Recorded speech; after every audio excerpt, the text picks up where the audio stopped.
this morning had an awesome time on the mountain, praying for our country, for our town, and for the region. I don't know how many biker clubs there were, but we were with 26 bikes and 46 people, with the 2 kids included. So, man, to God be the glory. And this morning here in church, there's 3 clubs. The Elite Rebels with their vice president. Craig, welcome. And your other half as well. And then we've got Hermana Social Club here. Welcome. And then we've got the CMA that we belong to, the 3 of us. 4 of us, Toinette as well. So, Oh, Ulysses, sorry. Julle sit hier onder my oë en ek mis julle. We're 4 clubs here this morning, so give them a hand as well. Yeah. So, may you be blessed this morning. I don't know where our people are this morning, but they will be here next week. We serve an awesome God. You know, when I was riding from my home this morning, it was early in the morning, and I felt the coolness of the air, and I saw the sun, and I got so excited. And when we drove up the mountain then at the stage where you turn and ride with the sea on top of the mountain, and you see the mistiness on the water, and it's like, man, it's so beautiful. We live in this place that God created and blessed us with. And it's when we look at creation, we can become aware of who He is and of who He is in our lives. If He sustains nature and the birds, I almost wanted to say the birds and the bees. If He sustains the birds and the bees, how much more us? How much more us? So, this morning, we're busy with Lent, and we are moving into the last week before Jesus was crucified. So this is quite an intense week coming. So I want you to follow on Facebook and wherever that I'm going to post stuff every day, and please like and share. I believe it's a meaningful week. We make a lot of Christmas, but Christmas got nothing for us. Yes, Jesus was born. We cannot deny that. But He was born for one purpose, and one purpose only, and that was to die for our sins and to be raised from the dead, to show that He was truly who He was, who He said He was. So, and so I believe that these next couple of days up to Good Friday and Resurrection Sunday, these days are the most important days of our Christian calendar. This is why we're here this morning, because He was crucified, paid for our sins, and was raised from the dead. So this morning we're going to look at the portion where they had the palm branches. So, thou shalt have an imagination this morning. These are palm branches. Take note.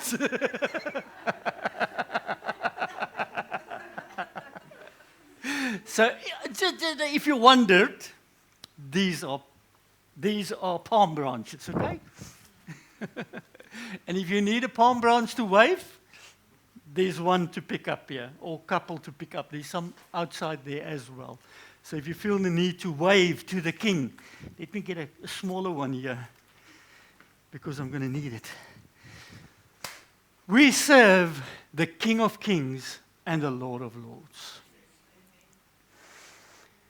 And that's why I got so excited this morning when I was riding. It was like, man, I'm alive to experience this day. And Scripture says that this is the day that the Lord has made. And it's another day that we can experience, that we can face, that we can get excited about. And I understand and I know the reality that sometimes we don't feel this way. But I want to tell you there's a king. And I want to introduce you to that king this morning and about what he did. So if you don't feel excited like me this morning, just follow the story, because there's more to this. So,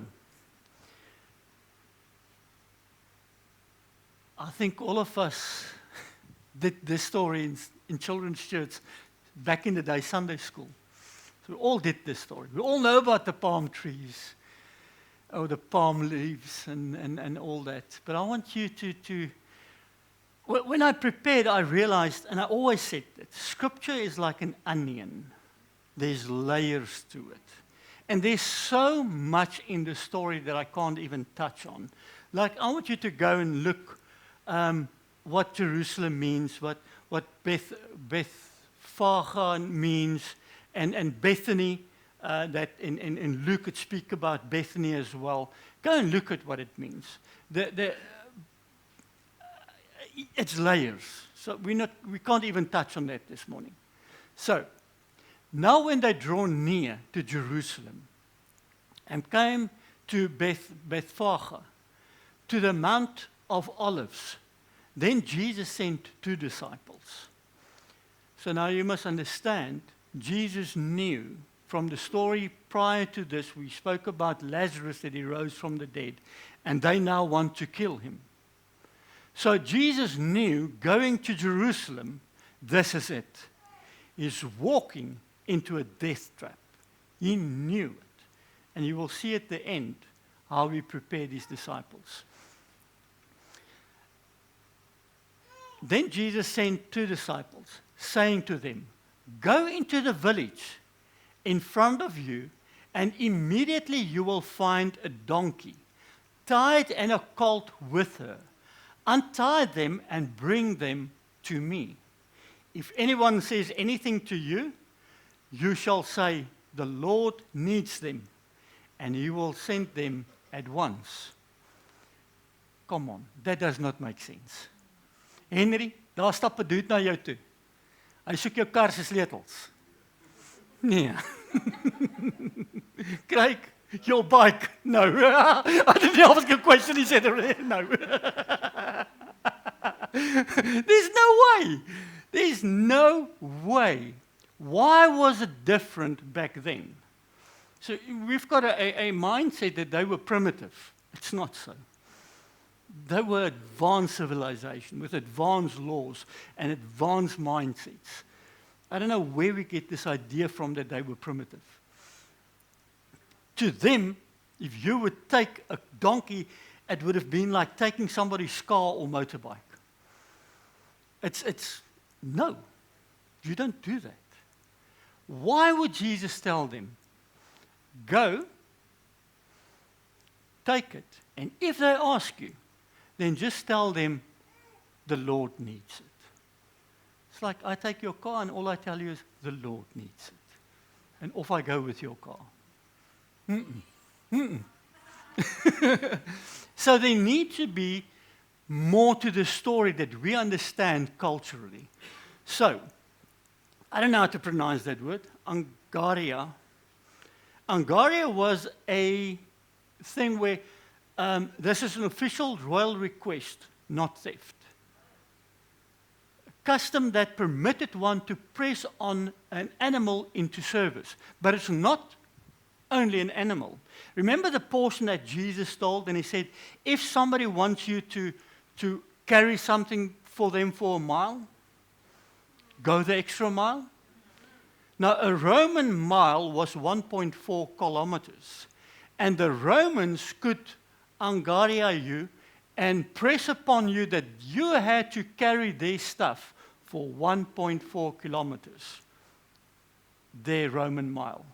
And then the Jews didn't like it at all, because now a heathen, according to them, told them what to do, and they could not oppose it because it's law. So Jesus said, don't be angry about it. Walk another one. Instead of doing the 1 mile, do a 2nd mile. Now think of the story of crucifixion.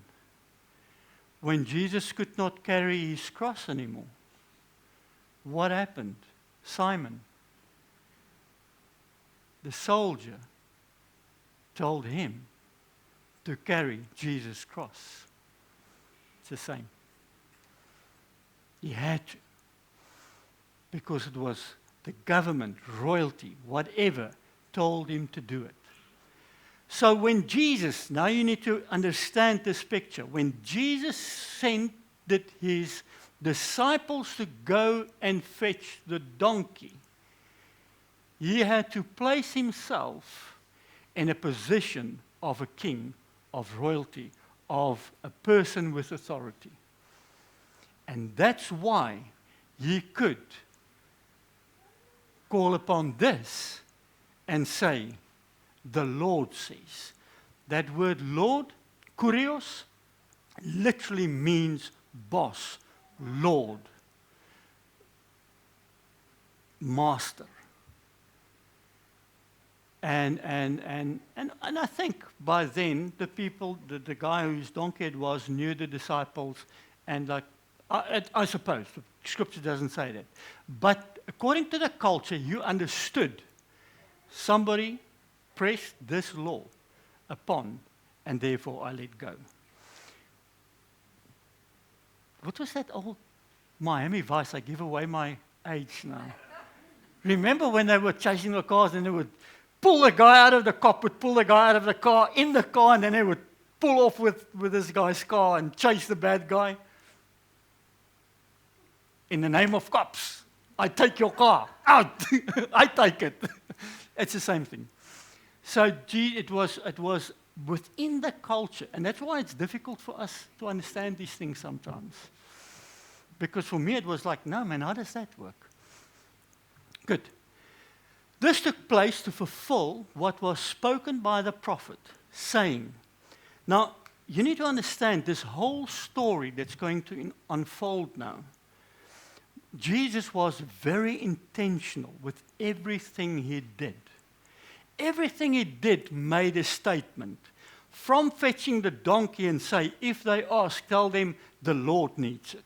From that statement, which was pointing to him as a king, to everything that's going to happen now, there's a reason for it. Okay, so this took place to fulfill what was spoken by the prophet, saying, say to the daughter of Zion, see your king comes to you, gentle and riding on a donkey, on a colt, the foal of a donkey. So Matthew quoted the prophet that prophesied what was going to happen now.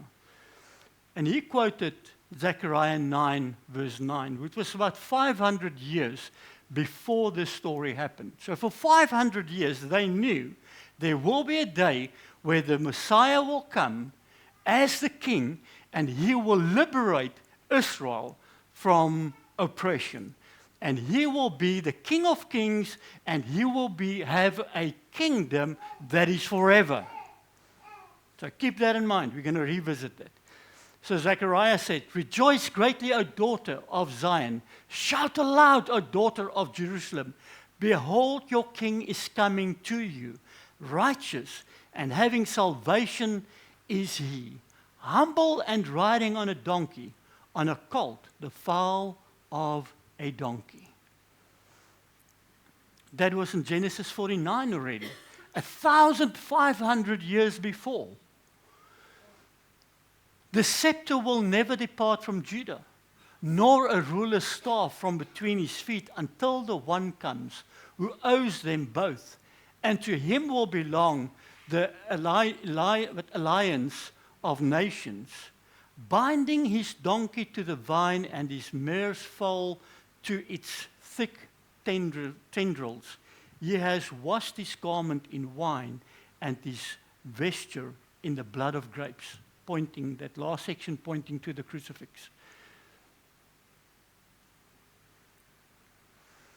See, there was a perception becomes misconception.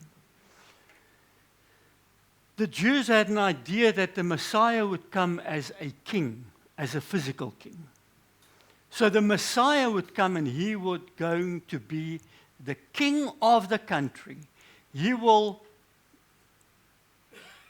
save them from the oppression of the Romans in the time that they lived.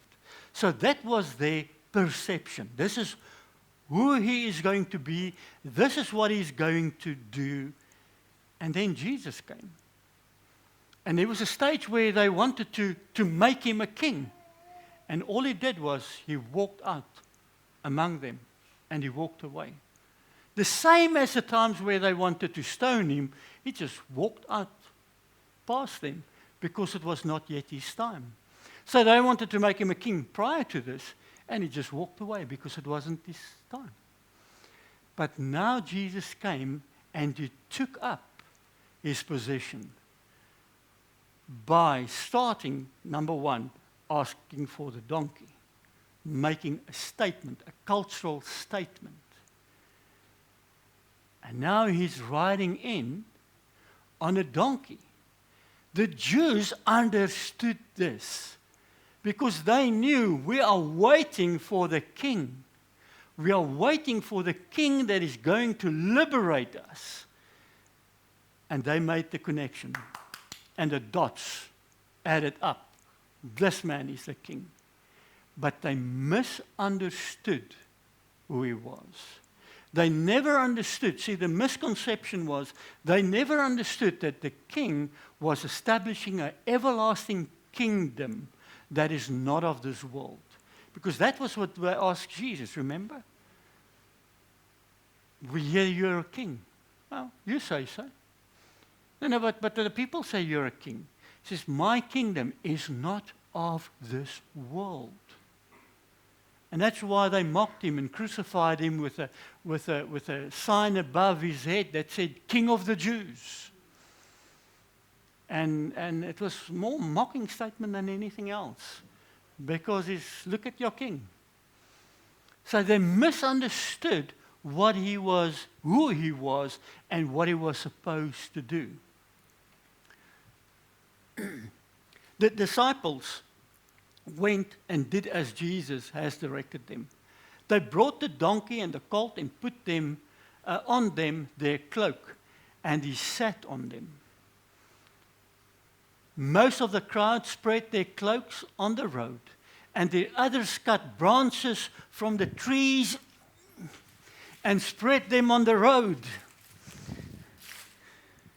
So they put their, ja, that's hy, woohoo!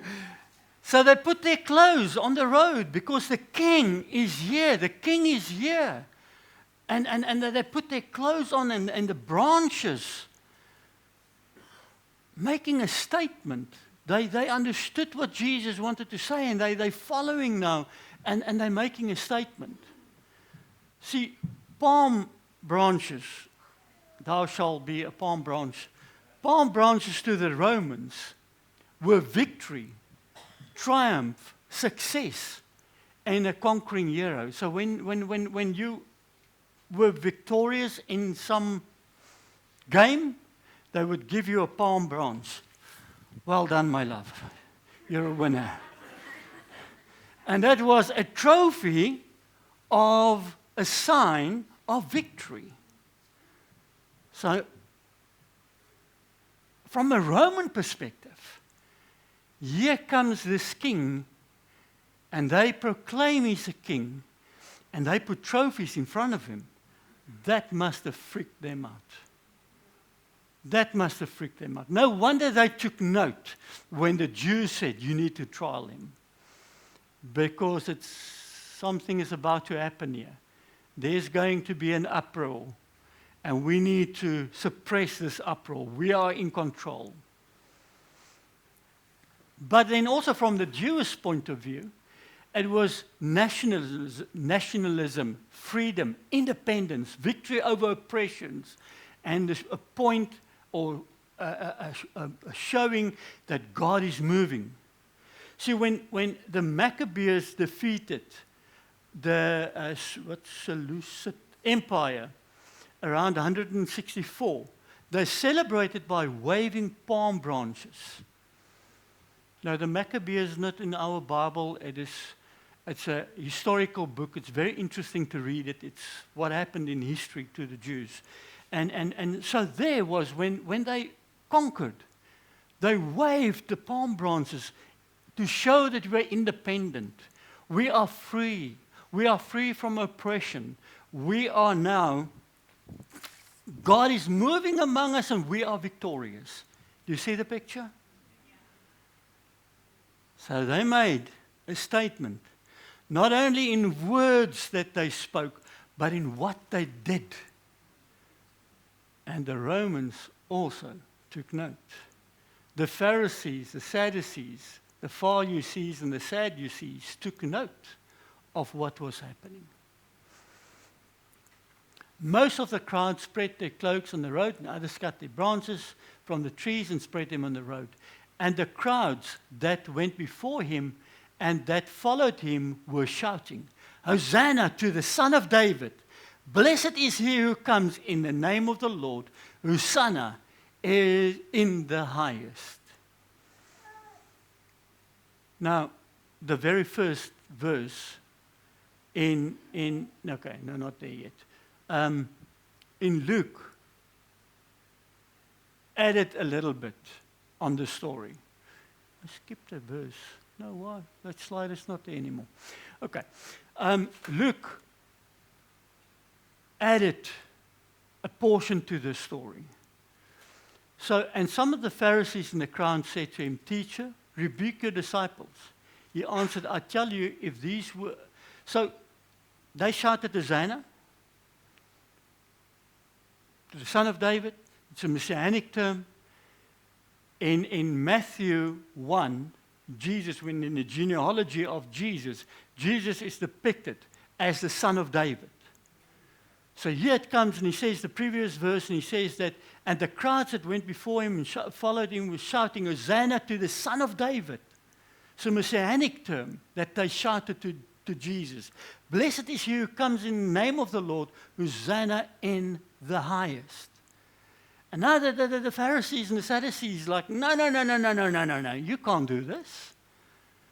That is reserved for the Messiah. Tell them to shut up. And then Jesus said, and he answered, I tell you, if these were silent, the very stones would cry out. So Jesus said, if they would quiet down, if they would shut up like you want them to do, the stones will cry out. So what Jesus is endorsing the fact that they call him the Son of David. He's endorsing the fact that they call him the Messiah. He's endorsing the fact that they call him a king, because the king would come on a donkey. So, and the crowds that was before him, and they shouted Hosanna. Hosanna, there's that verse that I was looking for. Hosanna means save us now. Now, there's the Greek Hosanna, and it is, a transliteration of the Hebrew word that is spelled as is in the Greek. Now, what is interesting about the Hebrew word, as like the word hallelujah. Hallelujah is in a command form, plural form. You must praise him. And Hosanna is the same. It's in a command form. And it means save us now. So what they were shouting when they were waving the palm branches at Jesus, shouting Hosanna to the Son of David, Hosanna, save us now, King, save us now. That's what they were shouting. They were shouting for salvation of earthly oppression. And they did not understand that Jesus came for our spiritual oppression and that he was going to die to set us free and put us into a kingdom that's got nothing to do with race. We are part of a kingdom that's beyond race. We are, otherwise I'm not going to be able to finish. So, Psalm 118 says, verse 24, "This is the day that the Lord has made. Let us rejoice and be glad in it. Save us, Hosanna. We pray, O Lord. O Lord, we pray, give us success. Blessed is he who comes in the name of the Lord. We bless you from the house of the Lord." Do you see that it's a quote from a messianic portion of Psalm 118? It's again an echo of what the Old Testament predicted. So Luke says, tell them that they should silence. Jesus says, if I tell them to silence, to shut up, the stones will cry out. So when you read further in Matthew, we all know that Jesus cleansed the temple after this, which upset the Jews even more. So the reason why he did that, why he cleansed the temple, was that what they did was, God said to them that they had to take offers, remember, to the temple, which would be your best lamb, die een wat nie 'n skewe voetjie gehad het en 'n oortjie wat so staan nie, né? Daai ene. That had to be your best. And you had to take that to the temple. Now for that you could not organize your neighbor's bakkie to take it to the temple. You had to carry the lamb. You had to carry your sacrifice to the temple. If you notice that takes effort. I don't know if you've carried a young sheep.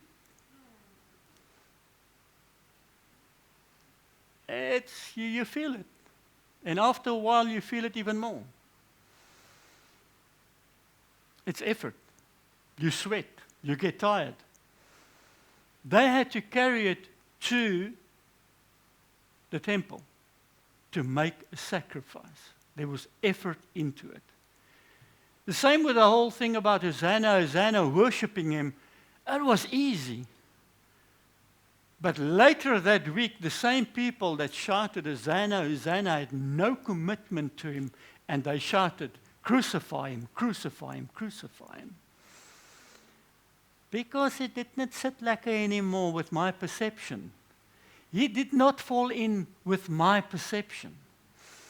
And I see it in our day and time as well, where Jesus does not fit into our perception, and then we walk away, or we walk away from certain perceptions and belief systems because, nah, I don't believe that. Does not make sense to me, and therefore I don't believe that.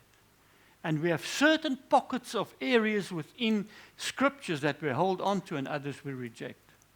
And it was the same here. Okay, back to the offer. So that was what they were supposed to do. But because they were human beings like us, we want to get the neighbor's bakkie to take the lamb to the temple. But because there were no bakkies, it was so much easier. I would take my Roman money. Ooh, I get coins. I would take my Roman money. And because on the Roman money, there was the head of Caesar, and Caesar were part of the no-no, so they could not buy an offer in the temple with money from outside, because they don't want the face of Caesar in the temple, because that's the face of oppression. So what they did was they started their own temple system. The temple system was, we've got temple money and we've got money out there. Sounds very familiar. Because in Christianity we create our own world that we live in, and we forget that we are called to a greater world. So anyway,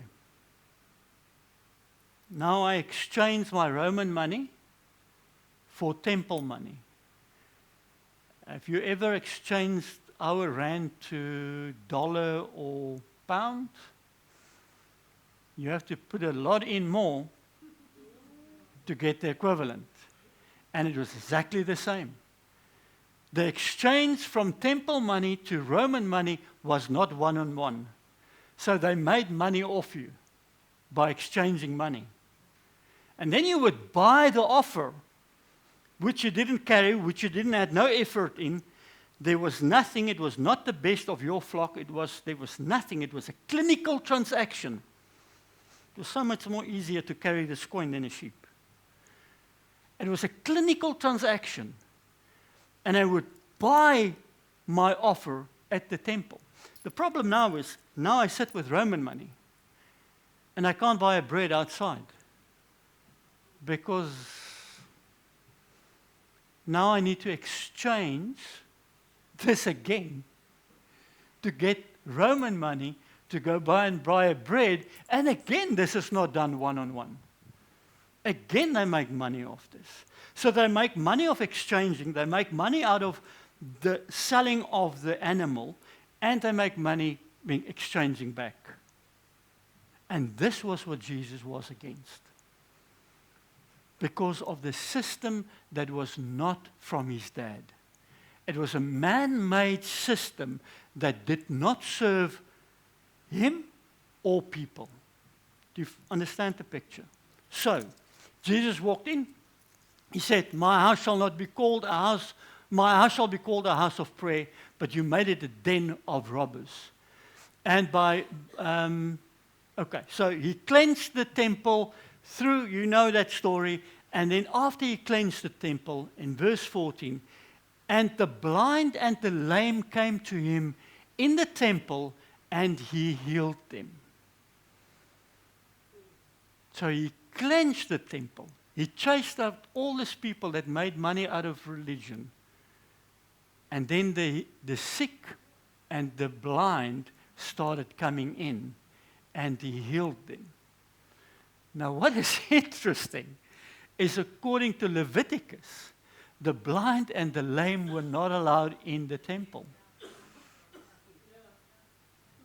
because they were not perfect. And here Jesus invited them in. He did not only invite them in, he healed them, meaning he endorsed it. And it's interesting, only after the temple was cleansed that the sick and the lame and the blind started coming in. But hear this. But when the chief priest and the scribe saw the wonderful things that he did, and the children cry out in the temple, Hosanna to the Son of David, they were indignant. So the Pharisees and the Sadducees, or the chief priests, did not like this. Now remember at the Hosanna, when he came in with a donkey, it's like, just tell your people to shut up. He says, I can't do this. If I tell them to shut up, the stones will cry out. And then the next day, he cleansed the temple. And then the kids started to shout, Hosanna, Hosanna, Hosanna. And the grown-ups got indignant. It's like, no, man, come on. And they said to him, do you hear what these are saying? And Jesus said to them, yes. Have you never read, out of the mouth of infants and the nursing babies, you have prepared praise? And he quoted Psalm 8. So the first time, tell them to shut up. If I do that, the rocks will cry out. And when He did a miracle in the temple and he cleansed it. And they saw this good works he did. The kids started to shout, Hosanna, Hosanna. And again they wanted to shut them up. So, and when the entire Jerusalem, then the whole city was stirred up, saying, who is this? And the crowd said, this is the prophet.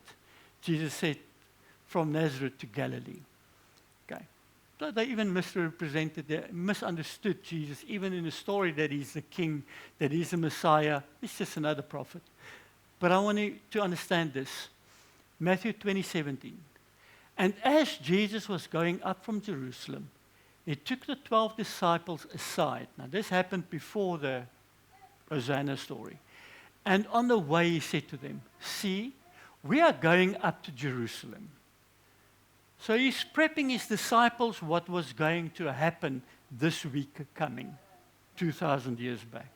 And he said to them, see, we are going up to Jerusalem, and the Son of Man. Now, the Son of Man is mentioned in Daniel 7, and that was directly linked to the Messiah. So Jesus is making a statement that he is the Messiah. And he says, will be delivered over to the chief priests and the scribes, and they will condemn him to death and deliver him over to the Gentiles to be mocked and flogged and crucified, and he will be raised on the third day. So Jesus told them exactly what is going to happen. So, quickly to sum it up. When they came in to Jerusalem, there was a statement upon statement made that he is the king.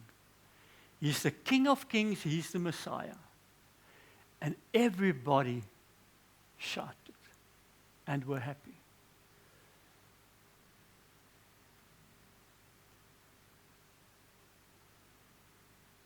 But there's also a promise that the King of Kings is here this morning. It's among us. And I wonder how many times we would take our branches and shout and say, Lord, woohoo, victory.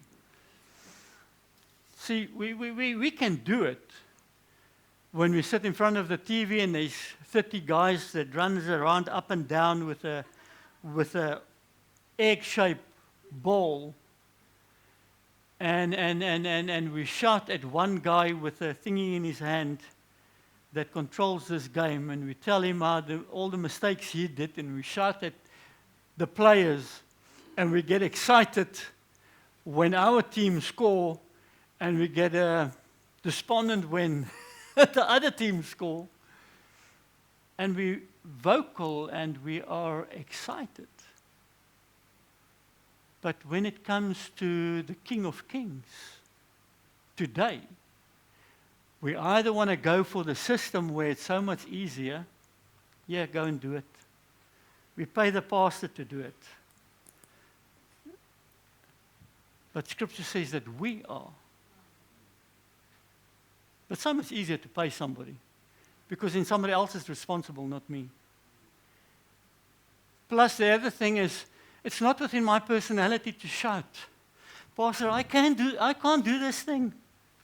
It's not in my personality. Hey, you get excited inside when your team score. At least get excited inside. You know about the little boy that in the car where his mom told him to sit down because he was standing in the car. And then he didn't want to sit down, and eventually his mom shouted at him, and she said to him, sit, put on your seatbelt. And he sat down, and he put his seatbelt on, and he mumbled something. And his mom asked him, what did you say? He said, I'm sitting down, but on the inside I'm standing up. At least on the inside, get excited about the King of Kings. And then the third one is, if you never met the King of Kings, and something of this makes sense this morning. But you realize that, hang on, this is true. He is true. Jesus really lived, and he came to die for my sins. And this is what we're going to celebrate this week coming. And something makes sense to you about him being the king. Invite him this morning into your life as the King of Kings. And in your own life, if you've done that already, just confirm it this Lord again. Say, Lord, here I am. Thank you for being my King. Thank you that I can know that you've done it for me. And may you this week go into a time of contemplation of what Jesus did for us. And Friday, with a meal we're going to have, by that time Jesus already been crucified and died. It's Friday afternoon at 3 o'clock. He breathed out his last breath. And I think that would have been a very what's the word now? The disciples at that stage did not know what was coming. Even though he told them he would be raised from the dead. It's like, but what? That doubt thing. What if it was not true? So the resurrection would be the seal of authenticity, the seal of truth. And they had to wait it out. I think it was a long night, long days ahead. And I want you to contemplate these things this week. Don't let it just be another Easter. Don't let it be just another Easter. May he becomes the King of Kings and the Lord of Lords in your life. And may you this week cry out to him, either inside or loud in your room, Hosanna, Hosanna, you are the King. Make sense? Father, I thank you that we can be here this morning and that we can acknowledge that you are our King.